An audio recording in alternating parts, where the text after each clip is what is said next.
Amparo extrafísico desperdiçado. Infelizmente, esse é um parafato realístico que acontece muito aqui no período intrafísico. Tem uma formiguinha subindo no meu braço aqui, vou tirá-la sem muitas interferências aqui no vídeo. Aí ela caiu. Mas enfim, ela continua aqui no meu dedo, vai passando pelo celular e deixa ela seguir a vida dela sem maiores interferências. Esse foi um tipo de interferência no meu vídeo, mas existe muitas interferências de consciências extrafísicas, muitas tentativas de interferências sadias de consciências extrafísicas, né? Espíritos desencarnados, almas que não estão mais portando o corpo físico, e essas tentativas acabam sendo frustrantes, né? Frustradas porque as pessoas aqui na vida intrafiscalizada, na maioria das vezes, elas estão bem obnubiladas, bem fechadinhas nos seus mundinhos, e elas não ficam receptivas a esse tipo de manifestação. Então eu cheguei à conclusão que eu deveria fazer um vídeo para falar sobre isso, né? Por que as pessoas desperdiçam os amparadores ou amparadoras que ficam lá na extrafiscalidade tentando mandar a mensagem para a pessoa ficar mais tranquila, para ela seguir o caminho dela de luz. E muitas vezes as pessoas não estão nem aí, estão bem perturbadas, né, no próprio universo intraconsciencial, ainda destrambelhado. É uma lástima, é uma verdade, né? E tem até a teoria das dificuldades recíprocas, tanto é difícil para a consciência lá do extrafísico emitir uma mensagem e ser compreendida pela consciência intrafísica que precisa captar. E é complicado também a consciência, né? A consciência intrafísica que está aqui no dia a dia, querendo trabalhar, fazer seus projetos, a pessoa, na maioria das vezes, não tem abertura para esse tipo de manifestação. Então, as dificuldades são recíprocas, e o que eu vejo que faz a diferença é a pessoa trabalhar com as energias dela. Quanto mais ela ficar menos bloqueada energeticamente, trabalhando com a soltura energossomática, ou seja, movimentando as energias da cabeça aos pés, fazendo o desbloqueio holochacral energossomático, ela ficará mais receptível, ela sentirá mais a sinalética energética parapsíquica, e dessa forma ela ficará mais receptiva a esse tipo de interferência. Eu mesmo já recebi algumas interferências extrafísicas, até de consciências extrafísicas não tão evoluídas, e eu já sabia que aconteceria o que aconteceu. As reivindicações eram de determinada forma, e eu já tinha uma noção, tinha uma pré-cognição que as coisas aconteceriam daquela forma que as consciências não queriam. Então eu vejo que muitas pessoas aí têm parentes extrafisicamente tentando, insistindo, e a pessoa fazendo totalmente diferente aqui intrafisicamente, fugindo das questões mais evolutivas devido à insegurança, né? Principalmente na fase da adolescência, as pessoas são bem seguras e tendem a seguir modinhas que são anti-evolutivas, né?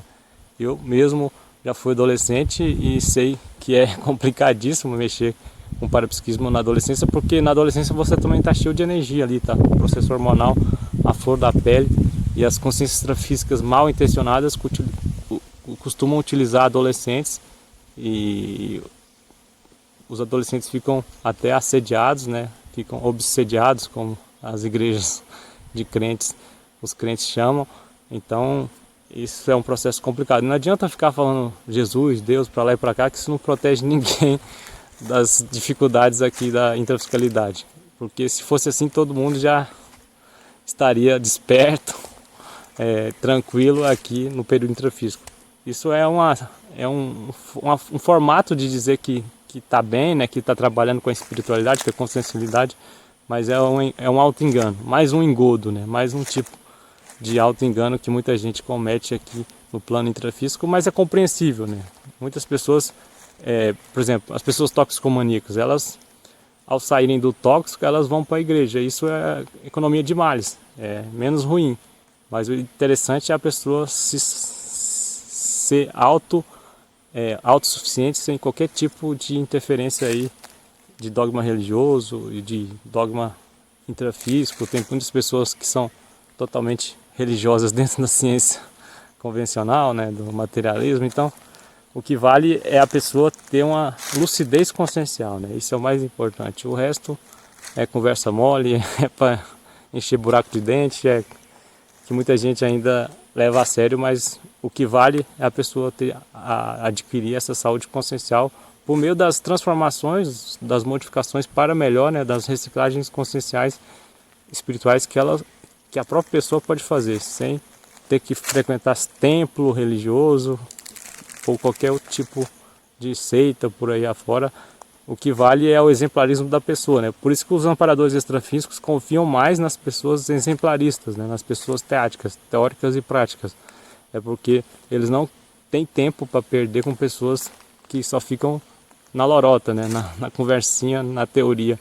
Eles precisam enviar as melhores energias e as melhores mensagens para as pessoas que, por exemplo, já estão despertas, que não estão importando com a opinião do senso comum, já não estão importando com a questão egocêntrica, né, do egão, já não estão defendendo o ego, já não estão manifestando com os mecanismos de defesa do ego, MDE.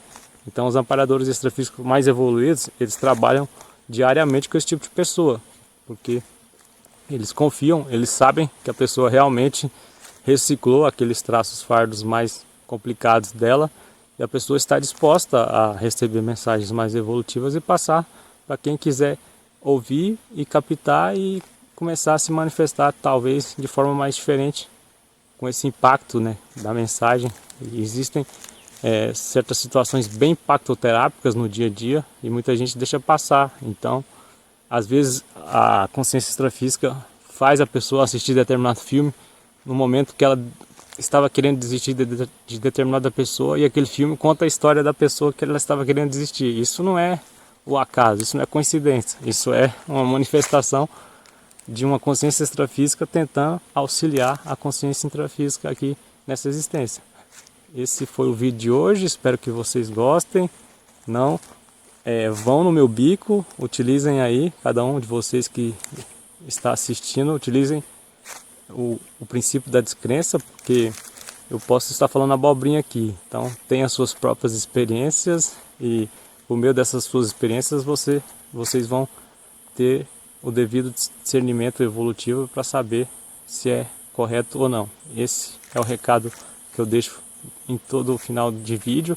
E lembre-se, eu só levei o paradigma consciencial a sério quando eu descobri a descrenciologia, o princípio da descrença. Quando eu percebi, captei e falei, não, é isso que eu tenho que estudar aqui na dimensão material, porque de enganação, de engodos, de muita gente só querendo dar o sermão da montanha aí, o universo, a Terra já está cheia. Então, utilize o seu mental soma, tenham suas próprias experiências e não caem mais em golpes aí que muita gente está utilizando essa questão da espiritualidade, consciencialidade, apenas para ficar mais rica, né? Infelizmente, essas pessoas, essas consciências extrafísicas, até consciências reurbanizadas, mega réus, né? Mega consciências reurbanizadas, estão utilizando desse artifício aí que é totalmente antievolutivo e anticosmoético.